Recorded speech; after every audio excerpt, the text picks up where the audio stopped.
Good morning mga idol. For today's video mga idol, bali atong suruton tong among giagi na mo gahapon mga idol. Yung agi namin kahapon na grass cutter yan mao na yan mga idol, limpyo na kayo, malinis na. Yan, wala na yung mga habang mga damo-damo. Yan, makita mo na kung may ahas man, makita mo na kasi hindi na masukal. Kasi nung hindi pa namo ni grass cutter mga idol, tag-ak yung mga damo din dapita. Karon wala na, linis na mga idol. Yan Yan, good morning sa inyo mga idol, mga ka-followers.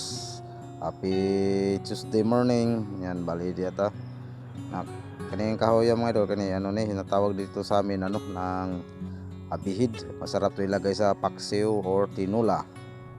Abihid, maasim-asim. Yan mo ni sa mga idol, linis na, wala na yung mga mahabang damo. Yan, thank you. Laking tulong talaga pag grass cutter gamitin mga idol. Malaki yung dako agi. Idol, kung mo ni atong kita ng mga tundan mga idol, bali dagdagan pa naton ni siya tanim na tundan, ihilira natin yan banda, ihilira natin yung tundan kahit mga 2 or 3 na puno kasi malinis na mga idol, limpyo na. Yan, thank you. Yung mga ilang buwan may hihintayin tayo pag mamunga na yung tundan. Yan puntahan rin natin yung sa bakura nila tatay mga idol. Ayan, ito madamo to dito banda, ngayon wala na.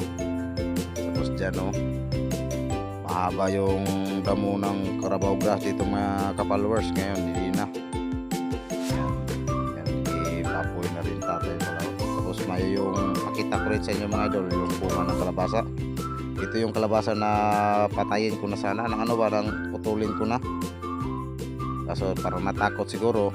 Yan, may bunga na naman, namunga na siya. Bali 2 na yung malaki-laki. Nilagyan na natin yung ng bulaklak ng lalaki.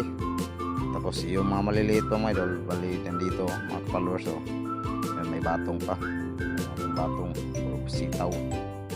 Yan, hanapin natin, di makita. Yun, nakita na, nasa taas yan kita nyo mga idol. Yan, tapos ito pa yung sa baba maliit, pero hintayin natin na bumuka yung bulaklak nya. Yan, ito yan. Yan, balik pakita na ito na yung nano natin kahapon mga idol, mga ka-followers. Sobrang linis na. Yan, wala na yung mga wala na yung mga madamo. Yan yan, laking tulong talaga yung pag may grass cutter ka. Pero yung ginamit namin grass cutter kahapon mga idol, nang inarkilahan lang namin yun sa ng kakilala ng kapatid ko.